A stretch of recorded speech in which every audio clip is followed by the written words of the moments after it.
Subscribe now and press the bell icon. Never miss an update. Hello दोस्तों, सनत ठाकुर। दोस्तों, आज मैं बात करने जा रहा हूँ प्रॉस्पेक्टिंग कैसे करें रियल एस्टेट में। एक तो क्लाइंट के लीड हम बोलते हैं, लीड जनरेट होती है। आप जो भी प्लेटफॉर्म यूज़ करते हो, ज़्यादातर आजकल ऑनलाइन हो गया है, पैकेजेस लेते हो या सोशल मीडिया जो भी है उसको यूज़ करते हो, फेसबुक कैंपेन करते हो और जो भी है वो चीज़ें तो है ही हैं। साथ में आपको जो ट्रेडिशनल तरीका जो कभी भी बदलेगा नहीं, बहुत बेसिक मतलब एकदम फाउंडेशन बताऊंगा। प्रॉस्पेक्टिंग मतलब जब ये सारी चीजें नहीं हो रही थी तब कैसे रियल एस्टेट लोग काम करते थे, क्योंकि उसमें अगर मास्टरी आ गई, फाउंडेशन आपका अच्छा है, बाद में तो फिर टेक्निक आप यूज करते जाओगे, टेक्नोलॉजी का लिवरेज करोगे। तो सबसे पहले उसमें एक ये चीज समझो कि हमेशा ज्यादा अच्छे लोगों के साथ कांटेक्ट करो। क्या? अपने से बेहतर लोग। जितने बड़े प्रॉपर्टी बेचने जाओगे, जितने बड़े क्लाइंट लोगों के साथ करोगे, उतना ज़्यादा इजी रहेगा बिजनेस करना। ऑलरेडी वो लोग फाइनेंशियली वेल टू डू हैं, तो ज़्यादा खिचखिच नहीं होती है। जितनी छोटी प्रॉपर्टी में डील करोगे उतना ज़्यादा कॉम्प्लिकेटेड रहता है या ब्रोकरेज निकालने में मुश्किल आती है। ये मेरे पूरे जो जितना भी कैरियर है सेल्स मार्केटिंग का, उसका सबका निचोड़ बोल रहा हूँ, क्योंकि हमारी आदत होती है कि सस्ती चीज़ें, मैं अभी भी देखता हूँ कि वो मेंटालिटी हमारी रहती है, सस्ती चीज़ें, छोटी चीज़ें। वहाँ पे रियल में पैसा भी नहीं है, तकलीफ बहुत ज़्यादा है। वही आप अच्छी प्रॉपर्टी में जाओ, उधर कुछ भी लफड़ा नहीं है, 2-5 लाख, अरे ठीक है चल खत्म कर। उसको पसंद के पीछे जाता है वो। तो अच्छी चीज़ दिखाओ, पसंद आ गया, फिर वो केयर नहीं करते कि ठीक है बेस्ट चाहिए उनको लाइफ में। You know, my taste is simple, I like the best. तो ये चीज़ पहली चीज़। दूसरी चीज़ ये हमेशा याद रखो, मैं प्रॉस्पेक्टिंग बता रहा हूँ, ये एकदम से आपको लीड नहीं बनेगी। ये पहले आप प्रॉस्पेक्टिंग करोगे, फ्रेंडशिप में कन्वर्ट करोगे, उसके बाद वो लीड बनेगी, उसके बाद वो बाय करेंगे और उसके बाद पैसा आएगा। बट ये हमेशा करने वाली चीज है। एक रियल एस्टेट एजेंट को ये करते रहना चाहिए। जैसे हम सांस लेते हैं पता नहीं लगता, वैसे ही ये ऑटोमेटिक होना चाहिए कि अपने से अच्छा आदमी दिखा तो हाय हेलो स्माइल दिया, बातचीत किया और उससे थोड़ी बहुत फ्रेंडशिप बनाई, ऐसे। तो सेकेंड जो चीज है, हमेशा ऐसा आप सोचें कि हर कोई आदमी को जिंदगी में एक ना एक बार घर खरीदना है या किराए पे रहना है या उनके बच्चों को लेना है। तो अपना जो क्लाइंट बेस है वो पूरा वर्ल्ड है। हर एक इंसान धरती पे जो आया है उसका पहला सपना होता है कि मेरा अपना खुद का घर हो, सर पे छत हो। रोटी कपड़ा और मकान बोलते हैं। रोटी हो गया पहले, उसके बिना नहीं, उसके बाद वो कपड़ा सोचता है और उसके बाद मकान सोचता है। पर ये बेसिक नीड है। तो हर बंदा मेरे काम का है। तो जब काम का बंदा होता है तो हम लोग कैसे बड़ा अच्छे से मिलते हैं उससे। जब काम का नहीं रहता तो फिर ठीक है, कोई बात नहीं। जब तो इस हिसाब से आप सोचें, ठीक है। आपकी सोच मैं बता रहा हूं कि क्या होनी चाहिए। तीसरी चीज है, आप जहां भी जाएं, ये बिजनेस ऐसा नहीं कि ऑफिस में बैठ के करते हैं। अगर मैं मान लो मैं अभी सवेरे मैंने टेनिस खेलना चालू किया है, तो वहां जाता हूं, वहां भी लोगों के साथ बैठता उठता हूं, वहां भी मेरी प्रॉस्पेक्टिंग तो चालू रहती है। ऐसा नहीं कि ऑफिस में बिजनेस सवेरे के 7-8 बजे मैं खेल रहा हूं, बातचीत किया और मतलब उसने पूछा नहीं पूछा, लेकिन मुझे जरूरत है ना उन लोगों की, उसको तो बिजनेस नहीं करना है। तो मैं उससे पूछता हूँ, और सर क्या हाल चाल, कहाँ पे सर्विस करते हो। FORM तरीका मैंने बताया था, फैमिली के बारे में, आप यहीं के रहने वाले, अच्छा अच्छा, तो बच्चे हैं, अच्छा कहाँ पढ़ते हैं। तो पहले मैं प्रॉस्पेक्टिंग इसको बोलते हैं, ये लीड बनेगी बाद में, है ना। तो मैं वहां भी कर रहा हूँ बिजनेस। मैं कहीं फंक्शन में गया, शादी ब्याह में गया किसी के, वहां ढेर सारे लोग थे, सबसे मिलना जुलना। तो आपकी एक आदत होनी चाहिए रियल एस्टेट एजेंट की कि बातचीत करने की कला उसके अंदर होनी चाहिए। बहुत जल्दी मिक्स हो जाना चाहिए। ऐसे नहीं कि बहुत शर्मीला स्वभाव है, मैं ज्यादा लोगों से घुलना मिलना पसंद नहीं करता, बहुत रिजर्व हूं। अगर ऐसे हैं तब भी कोई फर्क। मैं आपको बताऊं, मैं पहले ऐसा ही था। मुझे बड़ा, कोई मेहमान भी घर पे आ गए तो मुझे जबरदस्ती ऐसे ढकेलते थे कि जाओ नमस्ते कर लो, तब भी मैं शर्माता था। पर आज मेरी बिजनेस की जरूरत है तो ठीक है। शुरू में कुछ गलतियां हो जाए या सही ना हो तो ऐसे उसका चिंता ना करें कि यार मैं वो देखो कितना अच्छे से सब में आराम से बात कर रहा है, ये कर रहा है, मेरे से इतना नहीं हो पाता। मैं सोचता हूं कि कैसे बात करूं, पहले वो मुझे हेलो बोले फिर मैं बोलूंगा, पहले वो हाथ बढ़ाए, तो उसके लिए सोल्यूशन क्या है। एक तो जो आप अपने जो भी अच्छा कर रहे हैं रियल एस्टेट में, आप उनके साथ थोड़ा सा समय बिताएं कि वो कितना नेचुरली ये सब आराम से करते हैं, चलते फिरते लोगों से मिलते हैं तो कैसे, जरूरी नहीं कि बिजनेस की बात, नॉर्मल भी वो बात कैसे करते हैं, उनका भाई भी आया तो कैसे मिलते हैं, वो एक्साइटेड रहेंगे, हंसेंगे और कैसे, और वैसे बनने की कोशिश करें। मेन चीज समझना है कि आपको बातचीत का पैसा मिलता है यहाँ पर, आप कोई प्रोडक्ट नहीं बेचते हैं, आप अपनी सर्विसेज देते हैं, तो आपकी बातचीत बड़ी अच्छी होनी चाहिए और आप बहुत जल्दी, चाहे बूढ़ा हो, जवान हो, लड़की हो, लड़का हो, कोई भी हो, सबके साथ आप कनेक्ट होना चाहिए, ये बहुत जरूरी है, तब आप अच्छी प्रॉस्पेक्टिंग कर पाएंगे। ये एक ऐसा बिजनेस आपके लिए बनेगा कि कभी नहीं रुकेगा, आपके पास कभी ऐसी नहीं आएगी लाइफ में, क्योंकि सबसे ज्यादा जो मुझे कमेंट आते हैं या कोई सवाल करता है, सर लीड कहां से आए सर, है ना, वो दिक्कत सबको है, सबको मारा मारी एक ही है कि लीड नहीं है। पर आप ये चीज अगर अपना करने लगोगे तो लीड की कभी कमी नहीं रहेगी। हर दिन 2-3 मैं अपने पर्सनल रेफरेंस या पर्सनल टच से, अपने सर्कल से जो सोशल, उसमें से मैं ज्यादा लीड जनरेट कर लेता हूं, ना कि अभी ये डिपेंड, ये तो है ही, बट जो मेरे, और वो जो पर्सनल वाले हैं वो बहुत सॉलिड होती हैं, क्योंकि पहले ही उनका जो क्रेडेंशियल रहता है, ट्रस्ट फैक्टर रहता है, जो मैं बोल देता हूं वो कर डालते हैं। क्योंकि अभी मान लो कि किसी को घर खरीदना बेचना ही नहीं है, कोई पैसा इन्वेस्टमेंट भी करना चाहता है, तो क्या बोलता है, यार कोई चांस की चीज हो तो बता। तो कौन दुनिया में नहीं चाहेगा कि यार 10 की चीज खरीद ले और 15 में बेच दे, है ना। तो इस तरह से आप समझिए कि हर कोई आपके काम का है, इन्वेस्टर भी आपके काम का है, जरूरी नहीं कि एंड यूजर ही। तो ये चीज है। उसके बाद जब भी आप बातचीत करें ना, तो आपकी वो दिशा में जाना चाहिए घूम फिर के, कि आप कब बताएं कि मैं भी यहाँ रियल एस्टेट करता हूँ, यहाँ पर ऑफिस है, ये वो। जैसे ही आप ये बताते हो, लोगों की एक नॉर्मल आदत है कि क्या बोलता है मार्केट, उनका फिर डाउन चल रहा है या कोविड से कुछ फर्क है क्या, क्या है। ज्यादातर मैं पॉजिटिव बोलता हूँ, मैं कहता हूँ थोड़ा बहुत तो है, बट आगे चल के बहुत अच्छा होने वाला है। अगर किसी के पास पैसा है, इन्वेस्ट कर, मैं डायरेक्टली नहीं बोलूंगा कि ऐसे करो भाई, आप ना पैसे इन्वेस्ट कर दो, बहुत अच्छा। मैं बोलूंगा कि अगर कोई चाहे तो अच्छा मौका है पैसे बनाने का, आज बैंक के इंटरेस्ट रेट इतने कम है, प्रॉपर्टियां कम चल रही हैं, तो ये this is the right time. उल्टा तो बोलता यार कुछ हो तो बताना, हो गया काम आपका। एक ना एक आदमी मैं अपने जो ऐसे घूमते फिरते चलते शॉपिंग करते ऐसा बना लेता हूं, ठीक है ये। और आपको पूरा नजरिया शुरू में ही बेचने वाला नहीं रखना है, तो नहीं तो आपका ना पोस्चर खराब होता है। जब आप सेल करने की कोशिश करते हो या तुरंत ये मेरे से खरीद ले सोचते हो, तब गलत लगता है। मैं केवल दोस्ती बना रहा हूं। सोचो नॉर्मल अगर जिंदगी में मैं बनाता तो कैसे बनाता, तो आप बड़ा फ्री रहोगे, बड़ा नेचुरल रहेगा सब कुछ, है ना।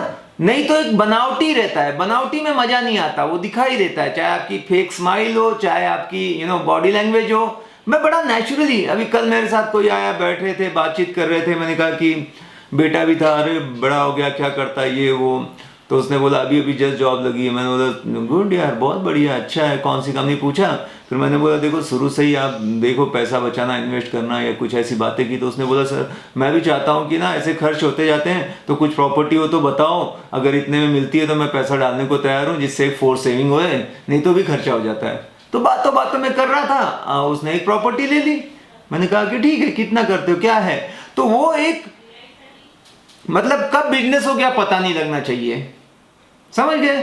ये बहुत मतलब आप अगर जागरूक हो कि कौन क्या कर रहा है, तो इसने अभी घर बेचा है, तो घर बेचा है तो क्या करने वाला है। अभी समझो मैं आर्मी से हूँ, कोई रिटायर होके आ गए दोस्त, तो मैं बोलता हूँ अभी रिटायर होके आए, पैसा कहाँ लगाने वाले हो, ये पहले नहीं पूछूंगा। अगेन आपको याद रखना है, पहले फैमिली के बारे में और उसके बारे में टाइम पास, लास्ट में बात करना है कि सर अभी आप क्या सोचा है, मतलब इतना पैसा है बैंक में रख के तो कुछ मिलेगा नहीं, तो इतना देखो 40-50 लाख अगर आप कहीं ऐसे लगा दो जहाँ पे आपको अच्छा रिटर्न मिले, तो बोलेगा बताओ यार।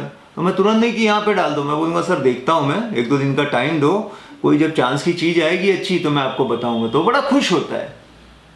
ऐसे नहीं कि उसने बोलते उसके पीछे पड़ गया कि ले लो ना सर ये तो बहुत अच्छा है, आप आ गए। नेचुरल होना चाहिए, वो उसमें मजा है। मतलब पूरी कोशिश ऐसे कि आप खाली दोस्ती बना रहे हो, कितनी दोस्ती बनाओगे उतना बिजनेस बढ़ेगा, बस ये याद रखो। टोटल जो आपका नजरिया जो है आप मेरे से कभी भी मिलो, कोई भी दुनिया का आदमी मिलता है, मेरा पहला यही है कि मैं उससे दोस्ती बनाऊं। ऑटोमेटिक फिर जान पहचान होगी तो पूछेंगे आप क्या करते हो, मैं क्या करता हूं, जैसे ही पूछा हो गया अपना बिजनेस। अरे यार बताया नहीं, आप यहीं पे हो, और फिर ठीक है ठीक है। तो ऐसे होता है, और सबको ये पता लगना चाहिए कि आप हो, मतलब कोशिश ये करो। मेरा कहीं भी कोई आता है अपना कार्ड देता है तो मैं अपना कार्ड देता हूं, तो दिन में 4-5 कार्ड मैं बांट देता हूं। ये पुराने तरीके हैं बट अभी भी इफेक्टिव हैं, ऐसे नहीं कि एकदम ये काम नहीं करते। कुछ लोग हैं जो अभी भी पुराने तरीके से ही उनको बेहतर लगता है। अभी मैंने अपना एक घर बेचा ऐसे ही, तो घर बेचा तो मैंने तो अपने लोगों से बात किया, और जिस पे मैंने भरोसा नहीं किया उसने खरीदा वो घर, और अच्छे कीमत में, जिसको मैं अंडर एस्टिमेट कर रहा था। मैं सब जगह पोस्टिंग कर रहा था, ये कर रहा था, अपने लोगों को भी, कोई आया तो पहले मेरा दिखाओ। तो आदमी ऐसे ही कोशिश करेगा। मैंने खाली वो लास्ट में अपने सोसाइटी में ऐसे थोड़ा सा बोल दिया, वहाँ खरीदने वाला मिल गया। मैंने बोला कितनी बड़ी गलती करते हैं हम लोग। हमारा काम है सबको बताओ, किसी को प्रीजज मत करो कि ये लेगा ये नहीं लेगा। तो एक्चुअल में मैं उसको समझ रहा था ये क्या लेगा, उसको पैसे की हमेशा दिक्कत रहती थी, पर उसको वो अभी रिटायर्ड हो रहा है तो उसके पास पूरा पैसा है, तो वो सोच रहा था कि यार मैं ले लूँ। पहले कभी नहीं था, पर अब पूरी ज़िंदगी का पीपीएफ वगैरह मिलने वाला है, तो उसका हो गया काम। उसको पेंशन भी मिलती है, तो पेंशन बेसिस पे थोड़ा सा 10-20 लाख का लोन हो गया, और बाकी उसके पास पैसे से उसने घर खरीद लिया। तो मैं सोच रहा था ये खरीद ही नहीं पाएगा, पर कब किसके पास क्या है हम नहीं जानते। तो किसी को भी ऐसे प्रीजन मत करो। आपका रोज का टारगेट होना चाहिए मिनिमम 2 या 4 नए लोगों से, हाँ, जो पुराने जानते हो आज तक, जो आपके फोन लिस्ट में मोबाइल में नंबर सेव है, उनके अलावा 2 से 4 लोगों को नए ऐड करोगे कॉन्टेक्ट नंबर। ये रोज का आपका गोल होना चाहिए। मैं प्रोस्पेक्टिंग बता रहा हूँ रियल एस्टेट का पूरा, मतलब खत्म। इसके बाद आपको कुछ बचेगा नहीं कि क्या, मतलब जो जो कर सकते हैं प्रोस्पेक्टिंग के लिए, ठीक है। और फिर अगला होना चाहिए कि जब भी आप बात करें ना, तो क्या करना क्या रहता है, मतलब जब कई बार लोग इतना बेसिक भी नहीं समझते कि लोग से कैसे हम करें, हाथ ऐसे मिलाएं क्या। तो सिंपल है, कोई भी पहली बार आप कहीं भी मिलते हो तो पहले आपकी नजरें आंख कांटेक्ट होती है। जब भी आप मिलें, जैसे मैं लिफ्ट में गया तो होगा क्या, जैसे बंदा आएगा एक बार हम एक दूसरे को देखेंगे, जैसे देखा थोड़ा सा स्माइल कर देना है। जैसे मैं ऐसे काम कर रहा हूँ, कोई आया तो मैं थोड़ा सा स्माइल करूंगा, उसके बोलूंगा हेलो। कोई आता है मेरे पास में, सब स्ट्रेंजर ही होते हैं ज़्यादा, नए खरीदार, तो बस स्माइल दो, हेलो बोलो, eye contact, smile, hello, simple. ऐसे जोर से दबाओ मत, इतना। और हमेशा कपड़े ढंग के पहने रहो कि कब कौन मिल जाएगा प्रॉस्पेक्ट या क्लाइंट पता नहीं है, ठीक है। उसके बाद आपको जिससे भी मिलते हो, जहाँ समझो मैं कोई बर्थडे का फंक्शन था वहाँ गया, वहाँ कुछ गेस्ट आए हुए थे, तो जब किसी से मिलते हो, बातचीत करते हो, तो आपको उसकी 1-2 तारीफ करनी है। हो सकता है उसका पहनावा, आपके शूज़ बहुत अच्छे हैं, अरे ये शर्ट मैं बहुत दिनों से देख रहा था, कहाँ से ली, मेरे को बड़ा अच्छा है ये आपका कलर, वॉच आपकी बड़ी अच्छी लगी, आपका ये तरीका बड़ा अच्छा लगा बोलने का, या कुछ ना कुछ उसकी 2 से 3 तारीफ, जो कि रियल में होनी चाहिए। ऐसा नहीं कि वो दिख रहा है गंदा और आप बोल रहे हो आप बड़े साफ सुथरे हो, तो आपको हर आदमी में ऐसी अच्छाई देखने की आदत डालनी है। या मैं किसी के घर गया, अरे ये तो बड़ा अच्छा आपने लगाया सीनरी, कैसे लगाया, क्या बात है, तो उसके बारे में, क्योंकि उसने लेके इतना ध्यान से लगाया था तो उसको अच्छा लगता है कोई बोले, इसीलिए तो लगा के रखा है कि लोग तारीफ करें। आप जब बोलते हो तो उसके बारे में बताता है, वो उसका दिल जीत लेते हो, आपका दोस्त बन गया, ठीक है। और ये याद रखना कि कभी ज़्यादा अपने बारे में बात ना करें। जब आप ये करें तो लोगों की आदत रहती है कि मेरा ये है, मेरा वो है, मैं इतने दिन से ऐसा हूँ। मुझे भी अच्छा लगता है, पूरे धरती पे सबको अच्छा लगता है अपने बारे में बात करना भी अच्छा लगता है, पर एक रियल एस्टेट एजेंट को एक अच्छा लिसनर होना चाहिए। हर आदमी को, आपको पता लग गया कि बात करना अच्छा लगता है, तो लोगों को बोलने दो मौका। उसके परिवार के बारे में, तो कितने भाई हो आप, अच्छा कितने, मेरी तो आदत है खाली, आपको कभी मैं अपने रिकॉर्डिंग भेजूं ऑफिस का, तो नॉर्मली मेरा जो है एवरेज आप देखोगे 70-80% सामने वाला बोलता है, मैं केवल 20% बोलता हूं। आप में से कोई आ जाएगा तो बोलेगा यार क्या बातचीत, मतलब क्या बातचीत मतलब एक ध्यान से सुनना उसको, बस ऐसे नहीं कि बोलने का, उसने बताया मेरा ये, अरे मेरा तो वहां पे ऐसा है, अच्छा ऐसा है, ये है, ओह गुड, वेरी नाइस, ये अच्छा ग्रेट, ये बोलना है। वो आदमी को आप बहुत पसंद आओगे। होगा क्या, जब वो पसंद करेगा तो वो आपको कुछ ना कुछ बिजनेस देने की कोशिश करेगा। कोई भी आदमी, आप देखो किसी को गिफ्ट दो तो वो भी आपको रिटर्न गिफ्ट देने की सोचता है। ऐसे नहीं, आप किसी की शादी में जाते हो, आपने जो दिया वो भी ध्यान में रखता है कि उसने मेरे को ये दिया था, मैं दूंगा। ये इंसान की फितरत है। सेम आपने उसकी तारीफ की, उसके बिजनेस को अच्छा बोला, वो सोचता है मैं बदले में सनत को क्या करूं, तो सनत के बिजनेस को क्या सपोर्ट करता हूं। तो मुझे नॉर्मली ऐसे लोग होते हैं, या तो अपना बताएंगे, यार मेरा एक दोस्त है, वो देख रहा है रेंट पे घर, आपके पास कुछ है तो देखो उसका ये नंबर है। 100% देगा वो बंदा।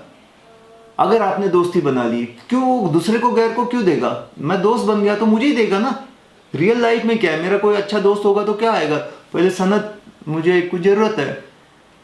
अब मेरा एक बहुत पुराना क्लाइंट था, मैं ऐसे डील करता था, अच्छे से दोस्ती थी उससे। मैं मतलब एक AWHO एक होता है, अगर आप आर्मी के जो housing, army welfare housing organisation है, तो वो उसमें लेना चाहता था। तो उसने तुरंत फ़ोन किया कि वो लेना कैसे रहता है, वो केवल आर्मी वालों के लिए क्या क्या रहता है, और मैंने अच्छे से बताया, तो वो मेरा दोस्त बन गया। वहाँ उसका नहीं हुआ, किसी वजह से उसको कुछ बातें नहीं जमी, तो उसने बोला यार फिर तू बता कुछ कहाँ अच्छा कर सकते हैं। मैंने पहला जो बताया वहाँ पे मुझे कोई पैसा नहीं मिलना था, पर मैं दिल से हमेशा बताता हूँ। मेरी यार, मैं धीरे धीरे ना, आप जैसे जैसे ऊपर उठते हो ना, तो आपको लगता है कि ये बिजनेस है लोगों को हेल्प करने का। हम सेलिंग के बिजनेस में हैं ही नहीं। We help people to buy their dream homes, जो भी है, या उनके पैसे को बढ़ाने में हम मदद करते हैं। ये हमारा रियल प्रोफेशन, अगर मुझे कोई पूछे तो मैंने उसको वहाँ मदद किया। उसने देखा ये बंदा, देखो जहाँ नहीं भी है इंटरेस्ट, तब भी सब बताया। उसने वहाँ का नहीं हुआ किसी वजह से, तो मेरे पास आया, बोला सनत कुछ दिखा दो। ऐसे बनना है। बहुत लोग हैं जो खाली अपने चक्कर में रहते हैं, बस थोड़ा सा एक्स्ट्रा माइल मेंटालिटी रखो, ठीक है। और उसके बाद कभी भी जब बातचीत करो तो एकदम छोटे जवाब नहीं देना है, जैसे क्या करते हो, जॉब। तो ये कैसा होगा कि आप बात करने में इंटरेस्टेड नहीं हो। क्या करते हो, अरे मैं इस कंपनी में काम करता हूँ और वहाँ पे ऐसा पोस्ट है और वो कंपनी यहाँ पर है, तो आप बातचीत करना चाहते हो। हमेशा एकदम शॉर्ट आंसर नहीं देना है, और फिर उससे भी वही चीज़ पूछना है जो उसने आपसे पूछा था। जैसे मेरे से कोई पूछेगा कि अच्छा सनत क्या है आपसे, अच्छा कहाँ कब से हो यहाँ पर, मैंने बता दिया, तो फिर मैं उसको भी पूछना चाहिए, और आप, अच्छा आप इतने दिन, ओहो फिर तो आप ये भी, तो ऐसे बातचीत चलनी चाहिए। मतलब ब्रिजेस बनाओ हमेशा। ये छोटी छोटी चीज़ें हैं, वो उनको या और कोशिश नहीं समझते हो तो ये कोशिश करो कि एक कॉमन टॉपिक पे बात करें। जैसे कि अभी क्रिकेट चल रहा है, तो इंडिया में हर कोई क्रिकेट की बात थोड़ा बहुत खेलता ही है या थोड़ा इंटरेस्ट रखता ही है। तो ऐसे ही बातचीत चल रहा है, अरे आज क्या हुआ स्कोर, वो आउट हो गया क्या, क्या लगता है इंडिया जीतेगी नहीं जीतेगी, ऐसे कुछ कॉमन, उसमें बड़ा आराम से वो फिर डिस्कस करता। नहीं तो कैसे बात करूँ ना, मैं मेरे फील्ड का बताऊँ कि आर्मी में था, इतनी गोलियां चलाई, ये वो, सामने वाले को ये नहीं समझ रहा है तो फिर इंटरेस्ट नहीं आता। बट कॉमन टॉपिक होगा तो दोनों को इंटरेस्ट आएगा। कुछ मूवी के बारे में या कुछ कई लोग, थोड़ा सा अवॉइड करो, पॉलिटिक्स और रिलीजन की बातें नहीं करनी चाहिए, क्योंकि सब में कुछ ना कुछ मतभेद होते हैं। हर एक का अपना अपना पर्सनल मामला है, तो उसमें नहीं ज़्यादा मैं बात करता कभी भी। बट ये चीज़ें जो है यहाँ पे आराम से बातें हो, वेदर के बारे में, और इस बार ठंड कितनी है पता है, वहाँ का माइनस हो गया, यहाँ का ये हो गया, कोविड पे है तो कोविड पे चर्चा। कोशिश करो पॉजिटिव चीज़ें ही बोलो, नेगेटिव नहीं। तो इस तरह से आपको, मतलब मैं बता रहा हूँ कि बातचीत की कला क्या होती है, क्या किन बातों पे ध्यान दिया जाता है। मेहमान आ गए, कई लोग जानते ही नहीं कैसे उनके साथ पेश आया जाए। मैं तो आर्मी में था तो बड़ा कट ऑफ रहता था इन चीज़ों से, तो मुझे बड़ी दिक्कत होती थी घुलने मिलने में। बट अब ऐसा हो गया हूँ कि आप मुझे एकदम अननोन से अननोन, या कोई बिल्कुल ही नहीं पसंद करता या ऐसा आदमी है, उसको भी खुश कर दूंगा मैं दिखाता हूँ। मेरे ऑफिस के लोग हैं, वो बोलते हैं कि अरे वो बहुत खड़ूस है क्लाइंट, वो बहुत अकड़ू है, वो बड़ा एटीट्यूड दिखाता है। मैं बोलता हूँ सबसे अच्छा है, देखो आप अगर बात करते हो, तुरंत मैं उनके सामने उनको ऐसा लगाता हूँ, माइक पे फ़ोन करता हूँ, और जब मैं अच्छे से बोलता हूँ, अरे सर गुड मॉर्निंग, कैसे हो सर, और बताओ सर, और अगर कोई बुजुर्ग है, सेहत पानी कैसी हो सर, आपका वो क्या हुआ, आपकी वो देखना, वो इतना दिल खोल के हंसते हैं, बात करते हैं सब कुछ। और यहाँ ये रूखा कर रहा, सर आप पेपर देने वाले थे, दिए नहीं। थोड़ा सा FORM हमेशा याद रखो। फैमिली के बारे में पहले बात होगी, ऑक्यूपेशन सेकंड होगा, रिक्रिएशन थर्ड होगा, मैसेज लास्ट होगा। तो ये कभी गलती नहीं होगी, शुरू में एकदम धड़ाक से मत बोलो कि आप टोकन देने वाले थे, क्या हुआ। भले मैं टोकन के लिए फ़ोन करूंगा, लेकिन ये बात टोकन की लास्ट में करूंगा। मैं बोलूँगा गुड मॉर्निंग सर, कैसे हैं, अच्छा बढ़िया, डिस्टर्ब तो नहीं किया सर? और सर अरे उसका ये वो, फिर थोड़ा उसकी पहले उसकी काम की, उसको खुश करने के बाद फिर ये सब पूछ के बाकी। सर आप बोल रहे थे टोकन का तो आज हो जाएगा, फिर मैं लास्ट में बात करूँगा, ना कि पहले। सर आपने बोला था टोकन का दे रहे हो आज, वो एकदम पत्थर मारना जैसा रहेगा, फूल मारो पत्थर मत मारो। ठीक है, हमेशा ऐसे दिखाओ कि आप उनके शुभचिंतक हो, मैं आपका भला चाहता हूं, ये सोच के साथ ही। मैं खुद पहले तो ऐसा सोचता था कि मैं दिखाऊंगा, दिखावा करता था। अब मैं वैसे करते करते बन गया हूं कि मैं हमेशा सामने वाले का भला पहले, सर्विस फर्स्ट सेल्फ बाद में, you no, service before self ऐसे बोलते हैं। अपने से पहले आप उसका शुभचिंतक हैं। ये बहुत आपको धंधा दिलाएगा, ये आपकी झलक में दिखेगा। कोई भी आदमी आता है, मेरा ये रहता है कि कितना इसकी मदद करूं, मेरे पास आया तो, चाहे घर खरीदने में, बेचने में, किराए में लेने में, मैं ब्रोकरेज भूल के उसकी मदद करना चाहता हूं। इससे इतना उसको पसंद आता है। उसने लाखों हजारों लोगों को देखा, ये पहला आदमी है यार। आज भी उसको लगना चाहिए कि सच्चाई, अच्छाई, ईमानदारी ये सब जिंदा है, इंसानियत है। हम लोग ऐसे नहीं कि बस बिजनेस दिख रहा है, ये 1 लाख दिख रहा है, ये 10,000 दिख रहा है, वो नहीं, इंसान। कोशिश करो, आपका बिजनेस बहुत फूलेगा फलेगा। जितना भी आप बड़े बनोगे, जब लोगों की दुआएं मिलेगी आपको, तब आगे जाओगे। ठीक है, यहां तक की कोशिश करो, अपना भाई कोई कॉम्पिटिटर या कोई ब्रोकर भी है, आप उससे भी अच्छे से पेश आओ, वो भी आपकी तारीफ करें। आपके एरिया में कोई भी नाम ले तो बोले बस अगर ये देखना है तो ये, कोई प्रोडक्ट होता है, कोई चीज होती है तो बात करते हैं ना, बस इसका ले लो, एकदम 100% आप सेटिस्फाई हो जाओगे। तो वैसे ही आपका नाम होना चाहिए, इतना अच्छा सर्विस दो। तो ये कुछ चीजें हैं, और बहुत सारी चीजें हैं जिससे कि आप कर सकते हो। बट मैंने एकदम फाउंडेशन, जो फंडामेंटल्स हैं इसके, एकदम बुनियादी बातें बताई है। क्योंकि घर की बिल्डिंग कितनी ऊंची रहेगी जितनी उसकी स्ट्रांग उसका फाउंडेशन होगा। फाउंडेशन अगर बहुत कम है तो बड़ी बिल्डिंग नहीं टिकेगी। तो आपका बिजनेस उतना ही बड़ा होगा जितना फाउंडेशन। तो ये प्रॉस्पेक्टिंग या लोगों से मिलना, उसका दोस्ती बनाना, ये चीजें अपने अंदर डाल दो, आपका बिजनेस बहुत बड़ा होगा। Thank you very much. ये वीडियो आपको कैसे लगा आप कमेंट करें, लाइक करें, कुछ सुझाव हो तो दें, या कोई सवाल आपके पास है तो जरूर पूछें। सब्सक्राइब नहीं किया है तो जरूर कर लेना। मिलते हैं अगले वीडियो में। Bye bye, take care, thank you.